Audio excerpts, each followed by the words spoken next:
يا الله، السلام عليكم ورحمة الله وبركاته. اخوان، شايفين هذا صباح العراقي قاعد بألمانيا، ما ادري بأمريكا.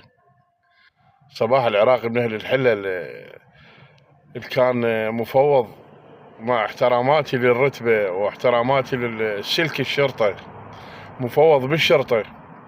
طبعا حقيقة هو لوطي وطفر، باقي ربعه وهذا وطفر زين. يقول شهر الرابع ينتهي كل شيء. زين، احنا وين نروح شهر الرابع؟ ولك لا انت ولا امريكا بعظمتها وبجبروتها وبقوتها وببارجاتها تهزون شعره من ايران ومن العراق، وظال انت تنبح مثل الكلب. انا متابعك صباح العراقي، متابعك انا والله اسوة بالكلب، بس تنبح 24 ساعة انتهى وراح كل شيء ينتهي. الميليشيات لك انتوا تضحكون على نفسكم. لك بابا عيب عليكم هاي السوالف. شيعة علي ما تنكسر، ما زال الولي الفقيه موجود، لأن الولي الفقيه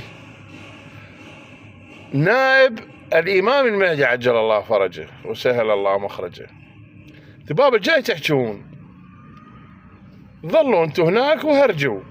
العراق راح ينتهي، ايران انتهت. ولك ايران هو عراقشي يضحك عليهم، الله وكيلك. انا ما شايف له واحد عنده طلابه وهي دوله عظمى وقاعد وعنده طلابه ورايح العمان ويضحك وبدم بارد ولابسهم بالقندره.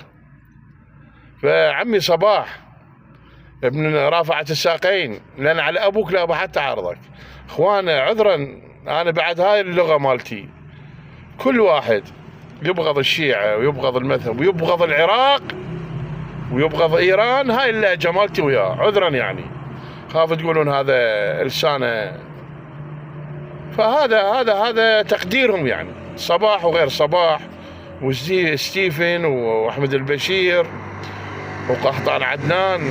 خوش رافع زرور يا ابن الساقطه، لأن على ابوكم لا ابو شرفكم، لا ابو جابكم وخلاكم بقنوات وتتمسكون.